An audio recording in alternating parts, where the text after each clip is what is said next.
Hello friends, welcome to this YouTube channel. Today we are going to solve one numerical problem on three-phase medium length transmission line. By solving this problem, we shall learn how to determine sending end voltage, current and power factor of a three-phase medium length transmission line using its nominal T equivalent circuit when load details and values of transmission line parameters are given. A three-phase 50 Hz 150 km long line has a resistance, inductive reactance and capacitive susceptance of 0.1 ohm, 0.5 ohm and 3 micromho per kilometer per phase.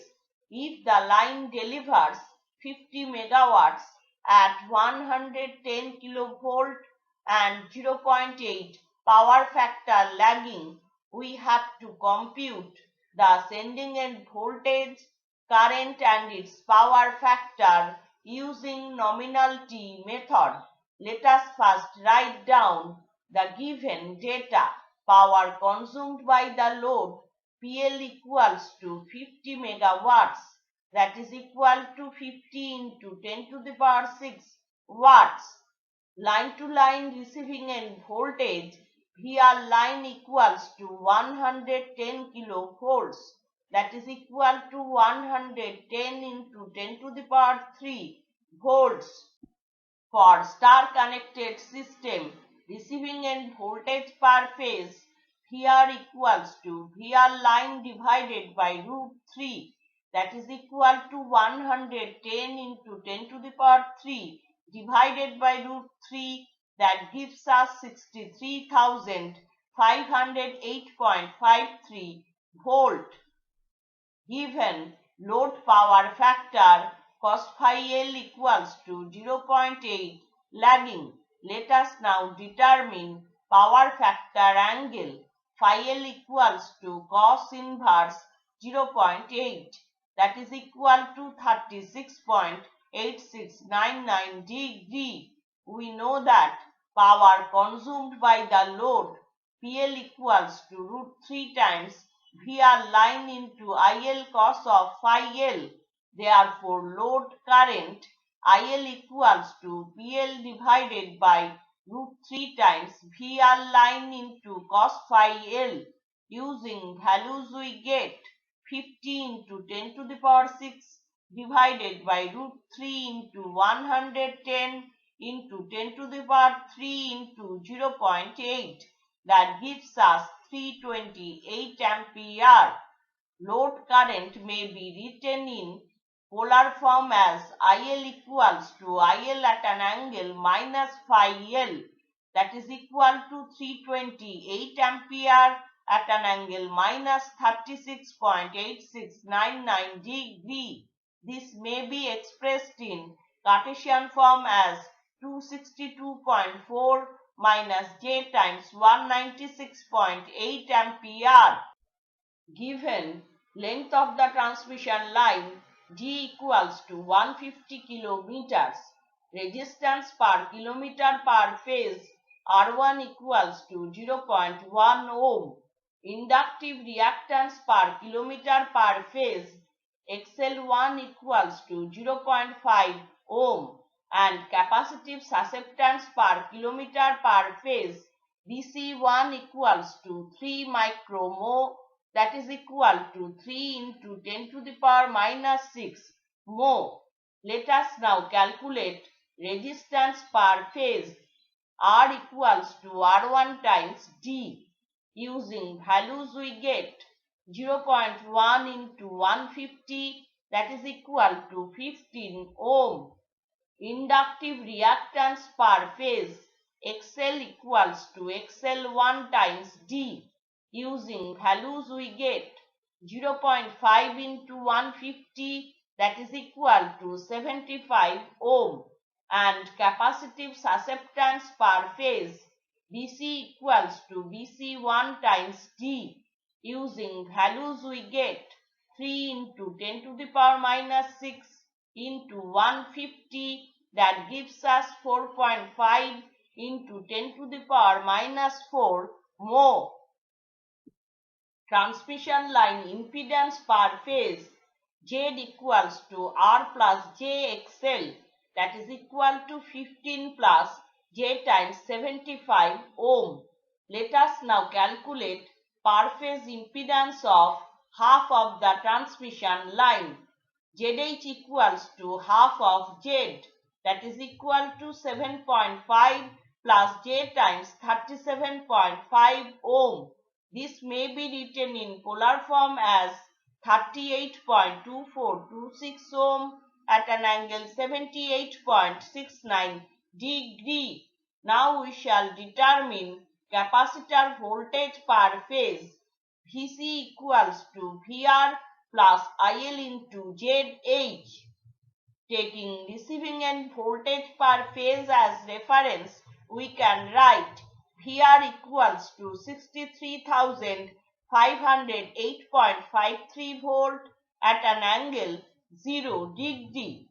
We have computed load current IL equals to 328 ampere at an angle minus 36.8699 degree.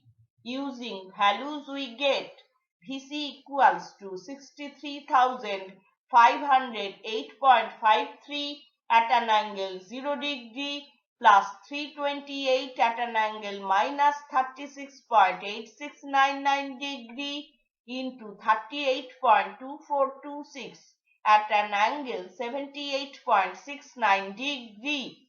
That gives us 72,856.53 plus J times 8,363.9786 volt. This may be written in polar form as 73,335 volt at an angle 6.55 degree. We have obtained capacitive susceptance per phase Vc equals to 4.5 into 10 to the power minus 4 mho. Per phase impedance of half of the transmission line Zh equals to 38.2426 ohm at an angle 78.69 degree, and capacitor voltage per phase Vc equals to 72,856.53 plus J times 8,363.9786 volt, that is equal to 73,335 volt at an angle 6.55 degree. Let us now calculate capacitor charging current. IC equals to Vc into J times Vc. Using values we get 73,335 at an angle 6.55 degree into 4.5 into 10 to the power minus 4 at an angle 90 degree. That gives us 33 ampere at an angle 96.55 degree.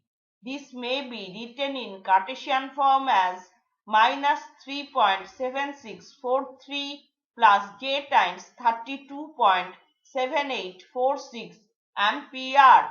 Now we shall determine sending end current. Is equals to Ic plus IL. We have computed load current IL equals to 262.4 minus J times 196.8 ampere. Using values we get Is equals to 258.6357 minus J times 164.0154 ampere.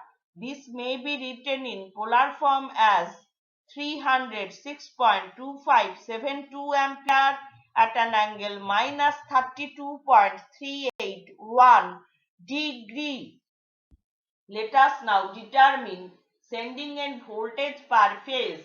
Vs equals to Vc plus Is into Zh.